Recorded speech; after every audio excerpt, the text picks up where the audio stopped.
Hello all, అందరు ఎలా ఉన్నారు? వెల్కమ్ టు స్నేహ రాయలసీమ రుచులు. స్నేహ రాయలసీమ రుచులని సబ్స్క్రైబ్ చేయకపోతే సబ్స్క్రైబ్ చేయండి. వీడియోని చివరి వరకు చూడండి, లైక్ షేర్ అన్నీ చేయండి. అలానే వీడియో స్టార్ట్ చేద్దాము. ఫస్ట్ నేను ఒక పెద్ద మామిడికాయ అనేది తీసుకొని వాటిని చిన్న చిన్న ముక్కలుగా కట్ చేసి పెట్టుకున్నాను. తర్వాత ఒక మిక్సీ జార్ తీసుకొని దీంట్లో మనం ఒక మామిడికాయకి ఎంత కారం అనేది మనం 4 టేబుల్ స్పూన్ కారం అనేది పడుతుంది. మీడియం సైజ్ మామిడికాయ తీసుకున్నాను. దానికి 4 చెంచాల కారం తీసుకోవాలి. తర్వాత 1 టేబుల్ స్పూన్ అనేది పసుపు తీసుకుందాము.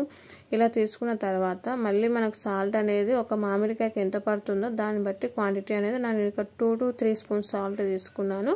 2 టేబుల్ స్పూన్ మెంతం పొడి అనేది తీసుకొని మనము 10 నుంచి 15 వరకు వెల్లుల్లి అనేది వేసుకొని వన్స్ ఒకసారి వీటిని బాగా గ్రైండ్ చేసుకోవాలి.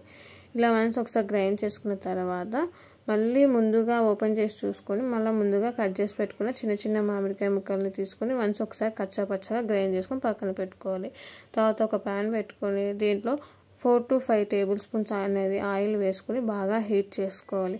ఇలా హీట్ అయిన తర్వాత మనం స్టవ్ ఆఫ్ చేయాలి. ఇలా స్టవ్ ఆఫ్ చేసి పక్కన పెట్టుకున్న తర్వాత ఆయిల్లో జీలకర్ర ఆవాలు ఇంగువ అనేది వేసుకోవాలి. ఆయిల్ అనేది చల్లగా అయినాకనే మనం జీలకర్ర ఆవాలు అనేది వేసుకోవాలి. తర్వాత మిక్సీ జార్లో ఉండేదాన్ని ఒక బౌల్లోకి తీసుకొని ఈ చట్నీలో మనం తిరువాత అనేది వేసుకుంటే మనకు ఇన్స్టెంట్ మామిడికాయ పచ్చడి అనేది రెడీ అయింది.